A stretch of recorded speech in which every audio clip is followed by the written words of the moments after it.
Welcome to the deep dive. You know, there's this persistent idea about Britain, isn't there? This vision of a really fair society. Yeah. A place where, hard work genuinely pays off and anyone, regardless of their background, can sort of get ahead. Right, the classic meritocracy idea, Exactly. But what if the actual numbers, the data, tell a different story? which they often do. Well, today, we're taking a deep dive into precisely that question. We're exploring the factual evidence around what's being called Britain's deepening class divide. Okay. Our source material for this is pretty comprehensive data, research, analysis, all under the title Britain's Deepening Class Divide, the real numbers. Got it. And our mission really is to pull out the most important insights, maybe some surprising facts, and help you listening get a real grasp on what's actually at play with class in Britain today. Sounds good. So, okay, let's unpack this. What does the data really tell us about inequality in the UK? Well, it paints quite a stark picture, actually, one that definitely challenges those assumptions you mentioned. The data basically confirms the UK stands out. It's one of the most unequal developed countries, both for income and for wealth. Right. How unequal are we talking? Well, get this. The richest fifth of UK households, they take home over a third, about 36% of the nation's entire income. Over a third. Wow. And the poorest? The poorest fifth, they get just 8%, less than a tenth. A huge difference. And for wealth, it's even more concentrated. The top 20% own roughly 63% of all wealth, Goodness. while the bottom 20%, they hold, wait for it, just 0.5%. 0.5%. That's barely anything. Exactly. And what's fascinating, I think, is how these huge gaps translate into really different life chances and how they've actually evolved over time. They narrowed mid-century, but then started widening again significantly since the 1980s. Right. So it's a trend that's come back. It has, and Speaks a lot. this isn't just us interpreting numbers. People feel it. 79% of Britons believe there's now a large gap between social classes. Over a third call it very large. So public perception matches the data. Pretty closely, yeah. So the question becomes, how do these big picture numbers actually, show up in your daily life, in your career? Yeah, that's the crucial link, isn't it? Beyond the headlines, what does it look like sort of on the ground? Let's talk wages. That's pretty tangible. Very tangible. Our source highlights to be in the poorest 10% of households, a couple would earn under about £300 a week. Okay, 300 pounds. But to hit the richest 10%, you need at least £1,260 a week. Wow, that's, what, 4 times more, roughly? Roughly 4 times more, yeah. And it's not getting better. In 2022, just as the cost of living crisis was really biting, incomes for the poorest 14 million people actually fell by about 7.5%. Fell during that crisis. Fell. While at the same time, incomes for the richest fifth rose by almost 8%. That's quite a divergence. It is. But maybe the most striking thing here is what the source calls the class pay gap. Ah, yes, I saw that. Even when people from working class backgrounds manage to get into the same jobs as their middle class peers. Right, same role, same title. They earn, on average, about 13% less. 13% less for the same job. Yeah. That averages out to about £6,700 a year less. That's a significant amount of money. It's huge, and it's across the board. Chief executives. Over £16,000 less per year if they're from a working class background. Finance managers, over £11,000 less. Wow. Accountants, solicitors, over £8,000 less. Even, vital jobs, police, fire, army officers, over £5,000 less. Academics, IT professionals, teachers, social workers. Similar gaps. So it's systemic. It seems that way. The source calls it a persistent class pay gap that's essentially unfair. It's a, quote, stark rejoinder to celebratory notions of meritocracy. Hard work, just not being rewarded equally. You've really hit on a critical point there. And like I hinted, this isn't just some recent blip. Right, you mentioned the 80s. Exactly. Income inequality actually fell quite a bit in the mid-20th century, but then it just surged in the 1980s. You had major policy shifts, privatization, deregulation, plus the decline of old industrial jobs. A perfect storm, almost. It really was. It led to the income share of the top 1% basically doubling. Then fast forward to after 2010, and you have government austerity measures. Spending cuts. Deep cuts. And they disproportionately hit poorer communities. The source points out that 90% of the most deprived local councils saw higher than average cuts. 90%. And this feeds into those regional gaps we often talk about. They're not just anecdotes. Life expectancy, for instance. After 2010, it actually improved in London and the South. Okay. But it fell in the most deprived parts of the Northeast.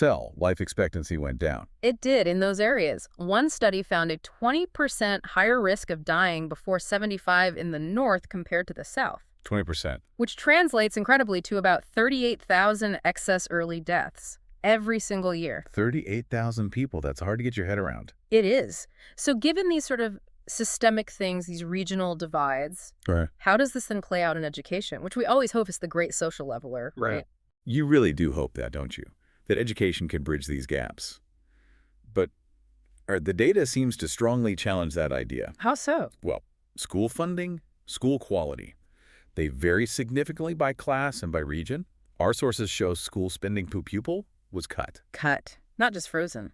Cut by about 9% in real terms between 2009-10 and 2019-20. That's the biggest cut in over 40 years. And guess where those cuts hit hardest? Core areas. Overwhelmingly. And the impact on results, on attainment, is stark. Only about 25% of disadvantaged kids achieve 5 good GCSEs. You know, the standard school qualification. Right, compared to Around 52% of other children. more than double. That's a huge gap. And what's really concerning is that gap has actually been widening again since 2017. Whitening, not closing. Widening. And you see this London effect, too. Poor kids in London are apparently twice as likely to go to university as a similar child up in the Northeast. Twice as likely, just based on geography. Seems so. And then, well, there's the elephant in the room, isn't there? State versus private schools. Ah, yes. Only about 7% attend private schools. Tiny proportion. Yet, look who dominates the top jobs. The data says 39% of people in elite professions went to private school. 39% from just 7% of pupils. Yeah, 5 times the rate you'd expect. We're talking 65% of senior judges. 65? Over half of top diplomats, civil service chiefs, 43% of newspaper columnists, nearly a third of MPs, 29%. The numbers are pretty overwhelming. They really are. So, looking at all of that, what does it actually mean for this idea of a meritocracy in Britain? Does it even exist? Well, it certainly means these class divisions become quite literally a matter of life and death. How do you mean? Health outcomes. They consistently improve the further up the social ladder you go. And remember, we mentioned life expectancy falling in some areas. Yeah, in the Northeast. Well, across England, for the first time in over 100 years, life expectancy actually stopped rising after 2010, flatlined. And for women in the most deprived 10% of areas, it actually dropped. Dropped overall for them. Dropped from 79 years to 78.6 between 2010-12 and 2016-18. That widened the life expectancy gap between the richest and poorest women to 7.7 years. 8 years difference. And for men, the gap was even wider, about 9.5 years. 9.5 years. Yeah. Just based on where you live, essentially. And it's not just how long you live, it's how healthily you live. Healthy life expectancy. Right. The years you live in good health. Exactly. A man in, say, Richmond-upon-Thames, wealthy part of London, can expect 18.6 more years of healthy life than a man in Blackpool, a much more deprived town. 18. Yeah. Nearly 19 years more healthy life. Yeah. The causes are deep-rooted in social conditions. The source is blunt. The more deprived an area, the shorter the life expectancy. And austerity probably didn't help. Very likely played a role, yeah. Yeah. Cuts to social care, public health budgets. It all adds up. And this spills over into mental health to higher rates of depression, anxiety, substance abuse in deprived areas. COVID made that worse, of course. So ultimately, you connect these individual health impacts to the bigger picture. And it just shows how deeply class shapes, well, everything. Your well-being, your life chances. It really does hit home, doesn't it, how physical these disparities are. It makes you wonder about the psychological side, too. Yeah. Which brings us, I suppose, to challenging that myth of a fair society head on. Right. Do people still believe it? Well, our source says only about 35% actually believe everyone has a fair chance now. Almost half, 46%, say where you end up is mainly down to your background. So more people think background matters most. Yeah. And younger people are especially skeptical. Interesting. And internationally. How does the UK stack up? Not great, unfortunately. The UK ranks 21st on the World Economic Forum's Global Social Mobility Index. 21st. Yeah, well behind most of Western Europe. Yeah. And near the bottom among OECD countries, you know, the group of mostly rich nations for intergenerational income mobility. How easily kids earn more than their parents. Right. The great Gatsby curve you hear about. Exactly that. Higher inequality often means lower mobility. It applies here.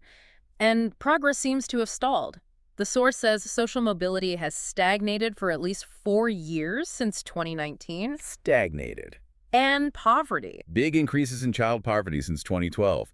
It's currently around 30% of children living in poverty. 30%. 1 in 3 kids, nearly. Pretty much. And then you've got the class ceiling effect we talked about, plus what the source calls the brute force of parental wealth. Ah, the bank of mom and dad.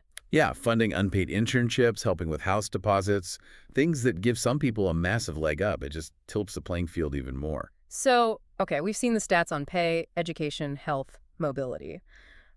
But how does this deep divide actually look? How is it visible in everyday life? It's visible in so many ways, often quite starkly once you start looking. Maybe the most obvious example now is the rise of food banks. Right, you see them everywhere now. Exactly. Right. A decade or so ago, they were rare. Now, the Trussell Trust alone gave out almost 3 million emergency food parcels in 2022-23. 3 million. Yeah, a 37% increase on the year before. That's about 3% of all UK households using a food bank.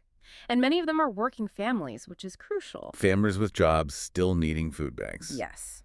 Then there's housing. Overcrowding is predicted to affect 2 million children by 2030. And tragically, the Grenfell Tower fire just brought home the deadly consequences of inequality and neglect in social housing. A terrible reminder. It was. Geographically, that north-south divide we mentioned, it translates into wealth. The average person in the southeast is nearly 200,000 pounds wealthier than the average person in the north. 200,000 pounds difference on average. Yeah, and the effects just ripple outwards. High inequality is linked to higher crime rates, worse health outcomes for everyone, not just the poor, lower social trust, even lower social mobility, reinforcing the cycle. So it damages the whole society. That's the argument. The Fairness Foundation warned it's causing deep damage to our society, economy, and democracy, could even fuel political extremism. And the emotional side. Huge emotional toll. Resentment, frustration, insecurity. People at the bottom worry about basic survival.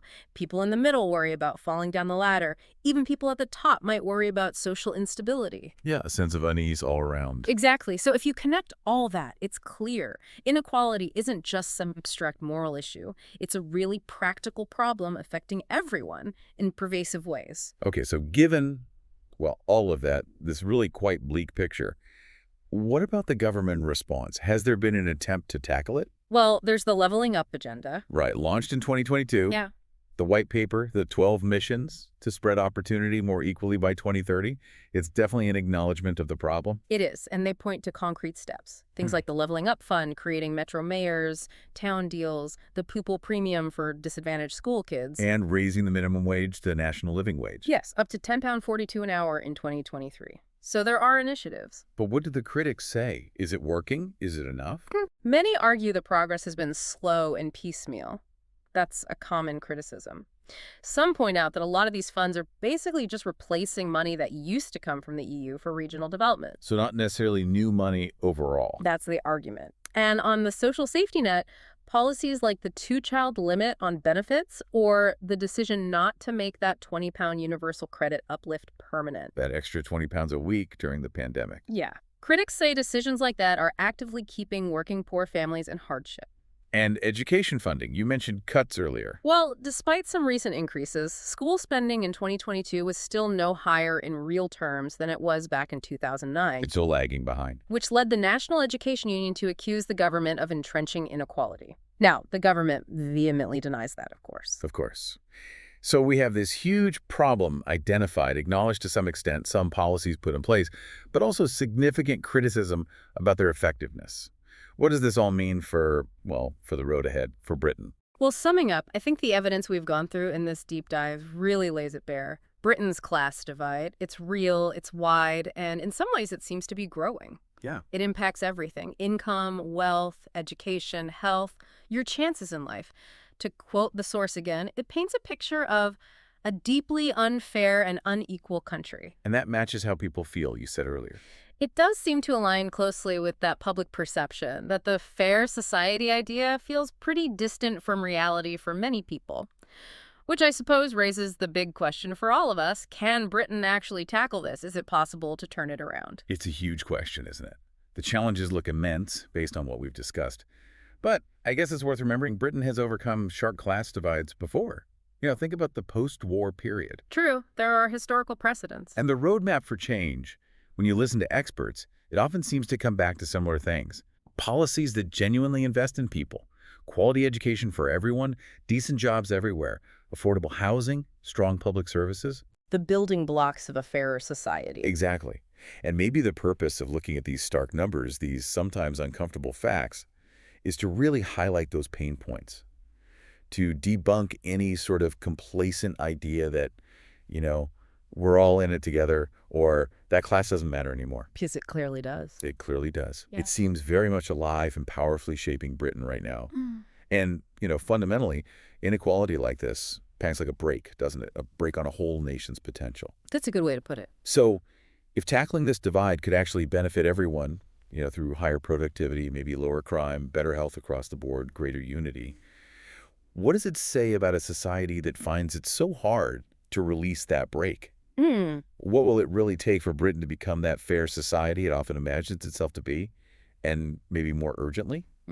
How much longer can it afford not to? A powerful thought to end on. Something for you, the listener, to reflect on, perhaps, and continue your own deep dive. Thanks for watching the video. We'd love to hear your thoughts. Feel free to share them in the comments below. If there's a specific topic you'd like us to cover next time, do let us know. Don't forget to subscribe to the channel for more videos like this. And if you found this one helpful, make sure to share it with others too. See you in the next video.